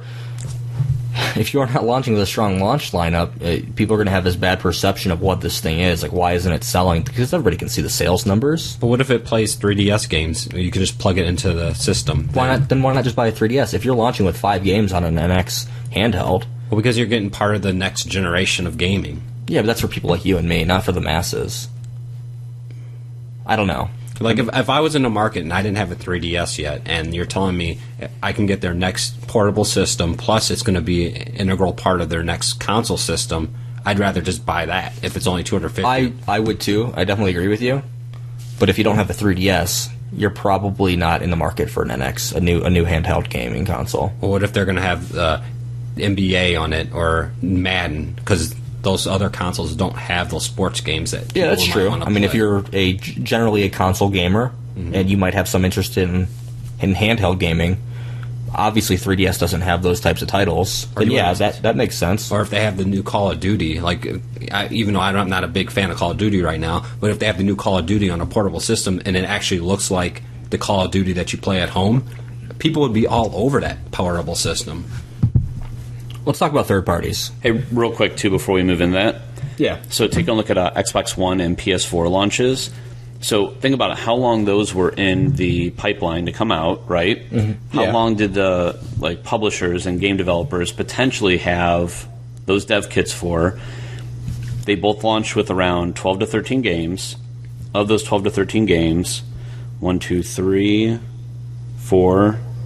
5 of them were remasters of last generation games that had just come out on the old platforms too. 2 of them were indie games. Only 3 of them were actually only 2 of them were exclusives to the next generation console. Well, this was because all the analysts said that everyone was done doing console games. And all of a sudden it was proven wrong because people have been buying these systems like out the wazoo. So now you got all these remasters because they don't have enough time to make the games. I think this is going to be the first year where we actually get to see some true next generation games. Go ahead. No, I was just going to say, and I think that kind of goes in well with this year. I think is going to be even tougher because you think about the next gen systems like Xbox One and PS4, like our current gen. I mean, there's so much exclusive content coming out for those 2 game systems that, what does that leave for third parties that we're going to see on both platforms out of your typical Madden, Call of Duty, and Battlefield type game, and NBA and shit like that. So what does that leave for Nintendo that's a third party game that'll be amongst all systems? So, yeah. So I think it's going to be kind of tough because, we get no Assassin's Creed game this year. They've already delayed that. Will DICE have enough time to not only make this game for the PS4 and Xbox One, but have they also been working on a, NX version for Nintendo of Battlefield 5? It wouldn't be difficult if NX is being developed on an x86 architecture, right? To port that over. So, I don't know. It's hard to say. I don't know, man. You're making me super sad right now. But you have to look at it from that standpoint. No, I know. I don't understand. I guess I understand why they're launching it because they need to keep. They don't want to have another one year where they didn't make as much money as the previous year, so they're going to bring out that portable system, which Nintendo has done well supporting these portable systems. So I don't have a problem with buying that. And if I find out that the NX actual home console sucks, I'm not at a loss because I'm getting quality titles for the portable side of it. So I think. If you look at it that way, it might be a brilliant idea or a scheme. A scheme? Well, it could be. I don't know. You're only putting, instead of having to pay $500 for it altogether, you're getting one component for $250, and it could work on its own. You don't have to worry about having the other part of it. Yeah, and I think that's going to be important for Nintendo to make sure that they do work independently, but also dependently, Hey, so Jamal, real quick. Is $250 your guesstimate of price point you think that the portable NX will launch at? Well, that's what I've seen online, but $250 to me is the maximum they're going to get. If they go any higher than that, it's going to be very difficult to sell because there's a lot of other options out there. For $100 more, you can get a PS4 and an Xbox One. It's going to be very hard for me to want to play on a portable thing, little portable especially with cell phones and things like that. Yeah. It's hard. I mean, it has the Nintendo properties, but so does the 3DS, like Jeremy said, which is cheaper. So it really needs to be at a good price point. Well, what I'll say is remember that the original 3DS launched at $250, and that was for the smaller unit. And Nintendo very quickly said, "Hey, this is too much. Yeah. Let's drop the price on this." So they dropped it down to $170. So I think they know that $250 is too high. I think they'll go $200. Michael and I have talked about this before, and then we'll see an X home console at $300. If you drop it too low, then it's not going to have the same excitement either. You gotta give that right price point. If it's too low, people are like, "Oh, this is not going to be anything that good." Because right now the regular 3DS is $200. The 3DS XL, yeah, but they're making money on that. Nintendo can come in, sell an X handheld at cost, make the money on the games. But you can't. Then people aren't going to want to buy it because they're going to be like, "Oh, this is not even going to be that much better than a 3DS." No, because you're going to be comparing it against the then price of the 3DS XL, the new 3DS XL, which they'll have dropped the price of by then. All right, if they drop it, then it'll be all right. But they're not going to. Yeah, those two are not going to have the same price at the same time. So do they drop the price of the 3DS prior to that, so it doesn't come in, and then they drop the price, and then people say, "Oh, well, 3DS is cheaper now. Do I need to buy the NX?" So do they soften the blow by dropping the 3DS price point now? So this Not way, now they would do it like a month ahead of time. But when they first initially talked about the NX, they said it wasn't going to compete against the Wii U or the 3DS. Yeah, it was going to work in it was going to live in that universe as well. Nintendo also said the same thing about the Game Boy Advance and Nintendo DS, that they were going to be two separate things. But maybe it will be. Maybe it's something that we're not even thinking about. I mean, that's where the idea of NX as a platform versus an actual device kind of comes into play. Is the NX a gateway for Nintendo games? In which case, hey, is that an app for a PlayStation 4 or an Xbox One? Or hey, maybe Nintendo goes the Steam machine route where other console manufacturers and PC manufacturers can make a device to play NX games. Nintendo will make one as well, and that would be the premium way to play those experiences. But hey, if you want a cheaper version of that, you can do it. Dude, what if Steam is actually on the NX, and you can play? That is their Steam machine. The NX is Nintendo's Steam machine. I mean, these are all hypotheses. I don't know how likely they would be, but what if the PlayStation 4 was built into the NX? Ooh, I don't know. It's just interesting because I'm going to say this for the third time on this show. We know nothing about the NX, so the speculation is just running rampant. Unless more people decide to listen to us because they think that what we're saying is gospel and we have some inside info. Hey, maybe we do. I know everything, trust me. Now, Nintendo's going to have hardware, but I think it still stands to reason that there's a potential for them to license out, I don't know, their platform for other people to make. Potentially. I don't necessarily believe it's going to happen, but it's a possibility. If we were to see one good get for Nintendo for third parties, what would that launch title look like? What would it be? I'll let Michael start. Well, I think it depends. If we want to look at what would be the most mass appeal type thing, would it still be a Call of Duty? Is that still the game that they would want to get to draw audiences to their platform? Well, what would make sense for Nintendo to get people to buy, but also would make sense for Nintendo to actually have on their platform? Oh my god, does that make sense? Yeah, Destiny 2. I mean, they need to have they do need to have the Call of Duties. They need to have the Battlefields. The problem with that is those titles alone aren't going to get people to buy the Nintendo system because they already have a system that will play that, and they're not going to just jump on board. So we got to be thinking of not if you're a Wii U owner exclusively. Yeah, but how many Wii U owners are there? So, 11 million of them. We need to think in terms of a property that someone would be willing to buy the Wii U for, and even if it came out on Xbox One or PS4, just be like, no, what, I'm going to get the Wii U because it has Call of Duty, it has all this, plus it has this game, and now I can play the Mario games. But I don't know what that third-party property would be offhand. I couldn't even think of something.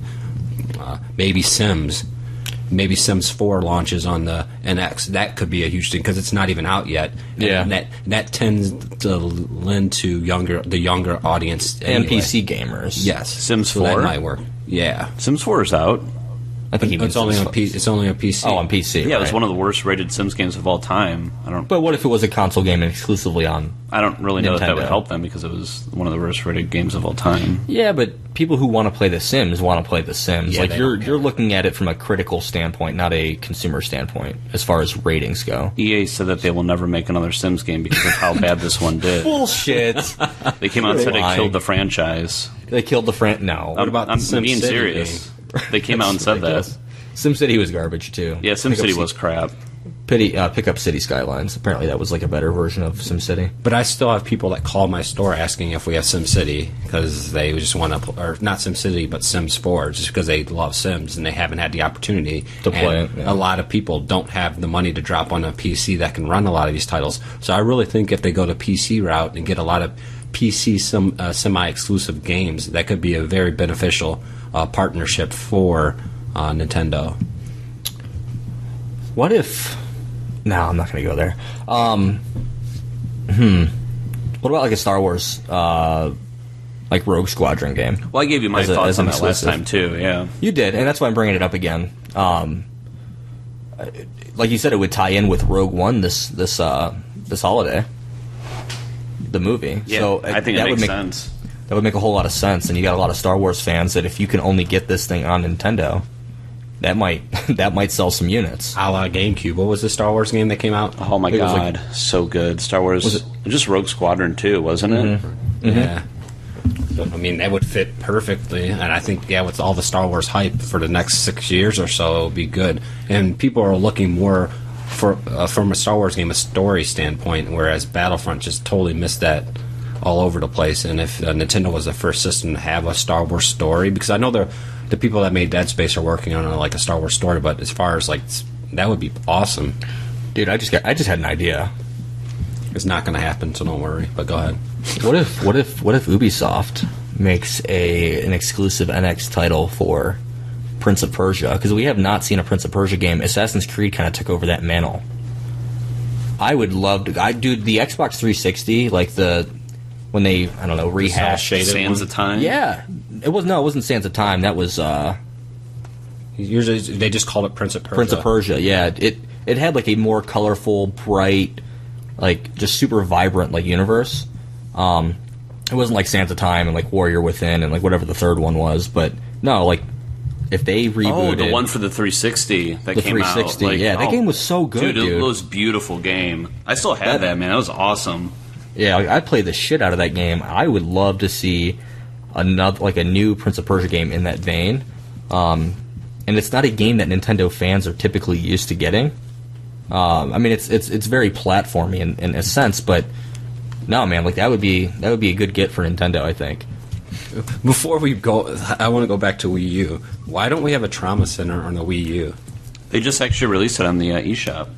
Well, I want a new one. I mean, yeah, you've got the stylus, you got the touchscreen you there. might It as well makes use sense. it because once the NX comes out, you're not going to have the controller apparatus that will work with that game. So you might as well utilize it while you can. But I think Ubisoft, or who owns that game? It's not Nintendo. That's Atlas. Atlas, It's yeah. So it'll be up to them.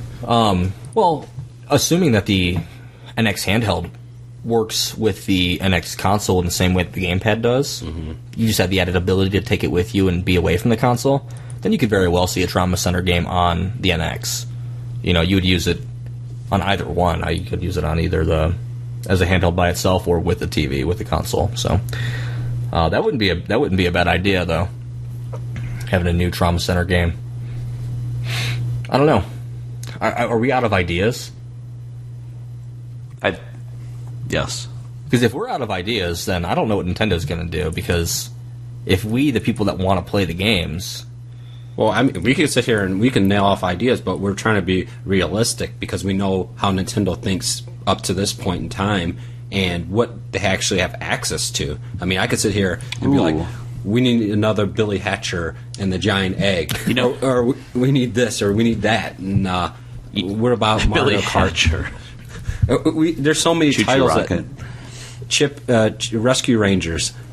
Choo-choo, there's so many different things that we could say, but as far as being realistic and what they can actually do and what they can accomplish, because when they're making comments like HD games are taking longer to make than we thought, we're having problems here. So I think like one thing that too, like I don't know, somehow didn't even think about, miss, or talk about, or we just aren't assuming it would happen. So you think, so a couple things are lining up, right? So it's the 20th anniversary of Pokemon. It's the 30th anniversary of Zelda. 30th anniversary of Zelda. You think like there's a lot of excitement around those franchises, especially when you think about all the work that Nintendo's putting into Pokemon. We have a fucking Super Bowl commercial around Pokemon. Yeah. Like, how much did that cost Nintendo? And I can't believe I didn't bring that up. Like, I had said a few weeks ago, I think we're going to see a Nintendo or a Pokemon game at launch on the NX. I completely agree. Thinking about it, we haven't last year or late 2014 we got Omega Ruby and Alpha Sapphire, and that was just a remake. So has the Pokemon Company and Game Freak been working on a new generation of Pokemon? Absolutely. A lot of people will probably listen to this and say no. Game Freak always waits until a couple years after the system is rolled out. I think that Nintendo is pushing them to release a new Pokemon this year to tie into the anniversary, tie into that excitement, and time it with the launch of this system. I mean, last year we had like a Super Mystery Dungeon, like the offshoot games. Dude. I guarantee it happens this year. I guarantee NX launches with the new Pokemon game. But it's the portable component, right? Yes. It's not going to be... Well, what if they do something different? Since the NX will be a more powerful system both on handheld and console, what if instead of having the overhead view, you have maybe not a first person, but like an over-the-shoulder third person sort of thing? They should just do an MMO Pokemon. You go in, you have to collect the Pokemon, you level them up, you battle other people that you're walking around, you get the badges. I mean, I would play that. The only Pokemon game I've ever played was Conquest. But if they made an MMO Pokemon game, dude, I'd go into different areas. It would be so awesome. And then they could tie it into their Pokemon Go, where if you capture certain Pokemon, you can actually put them into your game. That has to be what they're working on, right? Yep. Can you imagine? I would never play a single game ever again. Okay, I take that back. I would play other games, but I would play this thing. I mean, I put 600 hours into Destiny. I would put easily double that into Pokemon, an MMO style game. So you don't even need to have your cell phone. You can take the NX compatible component. It'll know where you're at, and then you could capture a Pokemon, and then you actually use them in the actual game. So you think that they're going to incorporate Pokemon Go into like a Pokemon console game? It has to be. Well, it doesn't have to be, but I think that would be the natural progression, but I don't understand why they haven't come up with an MMO. I know Nintendo is all about protecting the young, youthful people and not putting the stuff, but they've been held back by doing that. So many of their franchises could benefit from something like that. Realistically speaking, I want you guys to answer honestly. Are we going to see an over-the-head DS, whatever, Game Boy-style Pokemon game, or are we going to see a more traditional RPG in the space of like an MMO or like I can't even think of other style games. My concern is I feel like if I was going to answer that question, they would probably make Pokemon Rainbow and it would work on the NX, but then they'll make a dumbed-down version for the 3DS so they could sell more copies. What do you think, Michael? Are we going to see a traditional style Pokemon or are we going to see something different? I think it'll be kind of like a hybrid. I think it'll be kind of like how we've had those transitions on the 3DS of like what the new Pokemon games look like. They're top down, but they're more 3D-ish. I think it'll be kind of like the next evolution of that. Now I'm like, I seriously got goosebumps when you brought up Pokemon because I just started thinking of all these ideas that could happen. How do you keep that game fresh? You know, like Pokemon is a game that's been going on for 20 years, and there's a natural progression to that game, and there's a finality to that game, right? I think it ties into like a little bit what Jamal said with Pokemon Go, even like you do something. You think they're going to have like events sort of deal? Maybe. I don't know. That's an interesting thought. I mean, if you have your portable device and wherever you go, you have your Pokemon deck with you. It would be like anybody can compete against anybody, and I think that would be a way how you keep it fresh, because even I've never played the Pokemon card game. I haven't played any of the games, but if I had my Pokemon deck in my phone or my NX portable and there was a tournament, I would be more apt to go to that tournament and compete and face you down like, Jeremy, let's throw down, motherfucker, right now. No, like, I see you face to face. It would be actually cool. I don't have to bust out like cards. I just touch my little thing, and it does it. Touch my little thing. No, touch the little NX. All right, before we leave, guys, let's come up with a first-party lineup, 5 games. what we're going to see on the NX. All right, I think Legend of Zelda Wii U / NX is going to be a shoo-in. Yeah, that's 100% my thumbs up. I agree with that. Michael, you agree? Yeah, my only problem is I don't know. I don't know. Whatever. We keep thinking about it like as NX, like as like a whole. But I mean, if I have to like stick to like what historically handheld platforms do, like I would say no. All right, so Jamal and I had a conversation off air a couple days ago, and we were kind of in agreement about the cartridge thing, or at least he liked the idea of it. So what if, like I had said, like, hey, like the NX a couple weeks ago, NX is going to use cartridges because Nintendo wants to save money on optical disc drives, not having to put them in your NX. So what if the reason that they're going with an NX handheld, or they're going with the rumored 900p 60 frames per second, is because the screens that they're getting supposedly from Sharp are 900p screens for the handheld, like a 5-inch 900p screen, and they want parity between the console and the handheld. So, with that being said, do you think that the handheld would be on par with the power, or at least be able to run the games that you can get on the console, or do you think that's like in no way, shape, or form possible because the NX console is rumored to be as powerful as an Xbox One? Yeah, I don't see that happening.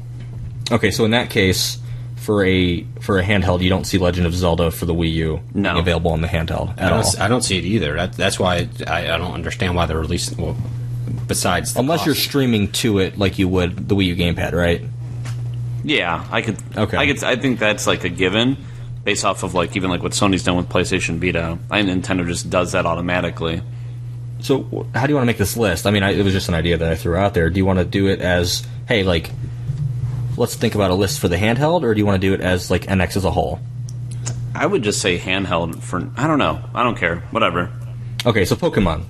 Do we think that's going to be there at launch? Yes. A new Pokemon game for the 20th anniversary? Yes. Jamal. I agree with you on Pokemon. Okay, so Pokemon. Do we think Nintendo's got a development studio working on a traditional style Metroid game, not a Metroid Prime game? Maybe not retro. I say we're more likely to get Super Duper Mario Maker. It has every single Mario game interface that you want to use. So we think a Super Mario Maker handheld. Yes. That's what I think. Okay. So that's 2. What else have we seen? How about Advanced Wars? And maybe Intelligent Systems got done working on Codename Steam. Is that who did the Advanced War games in Codename Steam? Yeah, the only problem with that is that there's those heavy rumors that Intelligent Systems is working on that new Paper Mario game for the Wii U this year. Oh, right. Okay.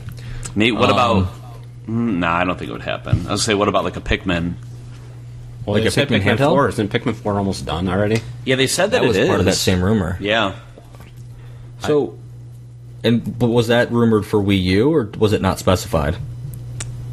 I don't know. I want to say it was Wii U that it was rumored for, but I could be wrong. Are we... Why would they bring out 2 Pikmin for one system? Nintendo rarely ever brings out multiple games for the same system. Yeah. I could see it being the portable thing, and then when the actual console comes out, there could be different aspects of the game that actually changes based on the interface between the 2 units. Do we think the NX handheld will be as powerful as a Wii U? I would say it would be. So then I think it'd be feasible to have Pikmin 4 on the NX handheld. I'll throw it on the list for now. I'm running out of ideas for handheld specific games. I think we get the true Animal Crossing potentially. Animal Crossing. I'd be all over that. We'd have 2 NXs at our houses. Because Jessica and I would fight. When did New Leaf come out? Ooh, it was pretty early, right, in 3DS? Yeah, I could have sworn it was like 2012. Yeah. Okay, so I guess it's about time for a new Animal Crossing game, because it seems like they're always pretty spread apart, but I guess it's been 4 years. And maybe this is what Home Designer was about. Maybe they're going to actually add that aspect to the game, so not only are you putting furniture, but you're actually able to do different, more comprehensive stuff when you're designing things. Like more control over that kind of thing. Yeah, maybe it was like a test. A test to see if people didn't mind doing that. All right, so we have 4 on the list. Somebody give me like a really, really good one. I'm like fresh out of ideas. Maybe this is like Jamal's Sonic thing. You know, maybe not. But oh man, When do you think it's coming out? Is it coming up down the holiday or the summer? It'll be fall. So holiday, October, November, somewhere that time frame is my guess.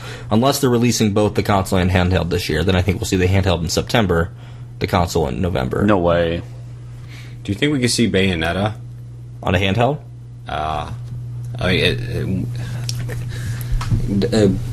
Bayonetta 3, I mean, is that too... I think it's too soon, because Bayonetta just came out a year ago, in February, right? No, it came out, it was like end of 2014, I thought. Was it? I could have sworn it was later than that. I could be wrong. I thought it was like the September 2014 timeframe. No, it was definitely like March. What about a Bomberman game? Or February. Oh, you're right. Yeah, September 20th, 2014. Boom. So it's been a year and a half. A new Bomberman game? Yeah. That's a Namco, right? Hudson Soft? Hudson, okay. I mean, it's somewhat simplistic, but it would be cool depending on what the system actually does. What do you think the selling power of a new Bomberman game is in this Zero. age? He said zero. I love it.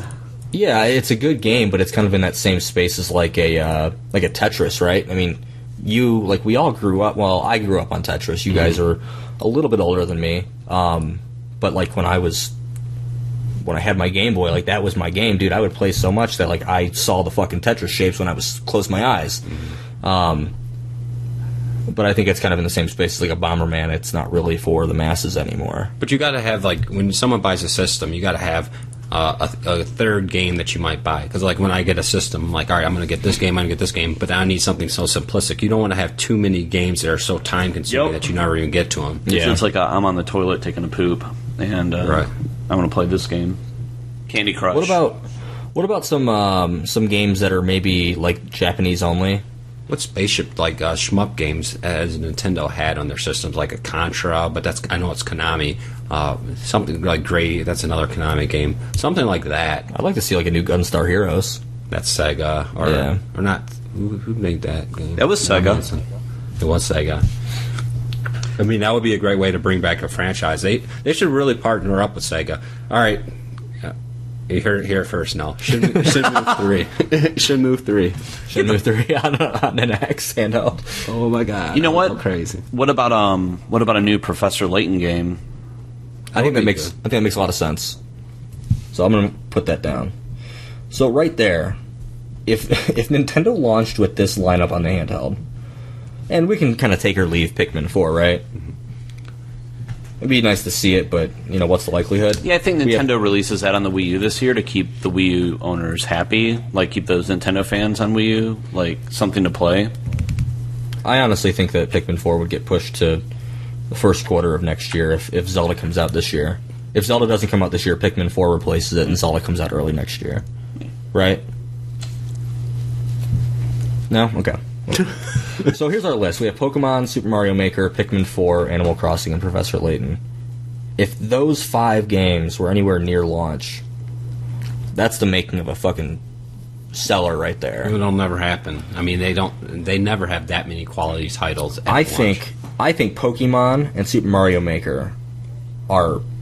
Pokemon more so than Super Mario Maker. If they're smart, though, they'll move Mario Maker over to an X handheld. But what they should just do is bundle it. And Mario Maker comes with the NX handheld, so it's the game I that agree. everybody experiences. Yeah.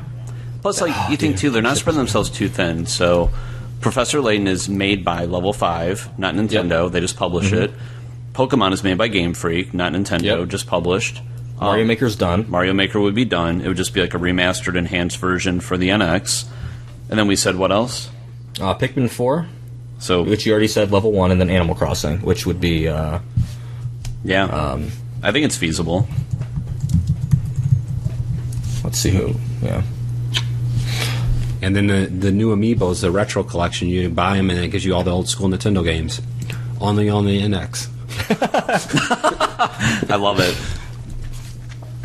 I like this. I think this could be what we see. And then you think too, like Nintendo's already. We've heard like a lot of those rumors about the NX, like the console version of like different companies that are working with them already. So the new Dragon Quest game, maybe we get that on the NX. Maybe at launch. Yeah, maybe at launch, right? Because that game, I don't even think it's like announced for this year. It's just that they're working on it. So I don't know. And I think we should honestly see some version of Kingdom Hearts on a Nintendo, right? I mean, we probably won't. Not Kingdom Hearts 3. I don't see why not. I mean, it's coming out for Xbox One, so if the NX is powerful enough, they might as well bring it out. The more, the merrier. I think that'd be a good title to have on Nintendo. I mean, you've got those goofy like Disney characters. Mm-hmm. You've got the Square characters that Nintendo fans love. Plus, like think too like how much like Nintendo handhelds sell in Japan. They're going to want to try to figure out a way to get like Kingdom Hearts and as many games as possible on that platform to just sell so much content. Yeah. Huh. I don't know. How do you guys feel? I mean, do we feel like the NX is going to have a good launch? I'm buying one. Yeah, I mean, like at the end of the day, like we're all three of us on this podcast are going to buy it no matter what. I think it's like a given. I think most of our audience is probably in that same position. They're hardcore Nintendo fans. They're pretty much going to buy it no matter what. And I'd be excited, like at work, actually, to talk about something new coming out, and then the anticipation and all of our dreams. Every time a new system comes out, I always talk about my dreams, and it gets me excited, and I enjoy that. And I sell a lot of systems. It just all boils down to the support and the longevity of that support. It kind of hurt. It's going to sting because they're abandoning the Wii U, unless they don't. We don't know, but I think it'll be successful as long as they have these franchises that we talked about. If they have a new Pokemon game, that thing's going to fly off the shelf. Because as soon as they made the first Pokemon game for the 3DS is when it actually started selling. Yeah. Yeah, I think this just comes down to like one major problem, which is, so Jamal, you said something about like talking to people at work about it. I was actually talking to a couple different customers around gaming like this past week. About like, do they buy an Xbox One? Do they buy a PS4? And I was like, hey guys, also don't forget too, like Nintendo's going to be coming in the realm this year with the new system too. And like, then that conversation becomes lost. Go like, whoa, I didn't know Nintendo's work on a new system. And I think that's the problem is people don't know, like mass audiences, like if they want to succeed, like Nintendo has to start talking about the NX, like now. Yeah, if this thing is coming out, well, even if it's not coming out this year, they need to start talking about it. If you look at what Nintendo's done historically, they talk about their new console for 2 E3s. If they did that, we wouldn't see a new Nintendo console till 2017. Yeah. So they need to start doing it now if they're going to launch this year. So build up that hype train. That's right, man. Yes, sir. All right. I think with that we're gonna close the show, guys. We feel confident about that? Yeah. All right, so thanks for everybody listening. If you have any like suggestions, if you think that we're just fucking stupid, make sure, like with our predictions, make sure you email the show at podcast@start-reset.com. We'd love to hear from you. We'll read your shit out online over the show.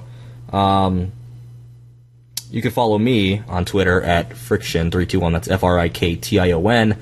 321. Make sure you visit start-reset.com. There will be an article posted for this show, so if you don't know how to use the email machine, you can leave a comment on the article. Jamal, where can we find you, sir? Plug your shit away. Plug it away. No. On Twitter, it is Zophar321. ZOPHAR321. Same thing with Twitch. It is Zophar321. And Instagram, I think, is Zophar321. I got hacked, so I'm not sure if it's still that. But but no, yeah, Zophar321 is typically my handle with everything. So if you want to send me a friend invite on not Facebook, but on Xbox or PlayStation, and we want to play some games, Zophar321. I don't know if that's my Nintendo thing or if that even works. I know I switched it to something, but whatever. I'll play games with anybody, anytime. Just be prepared to lose. Right.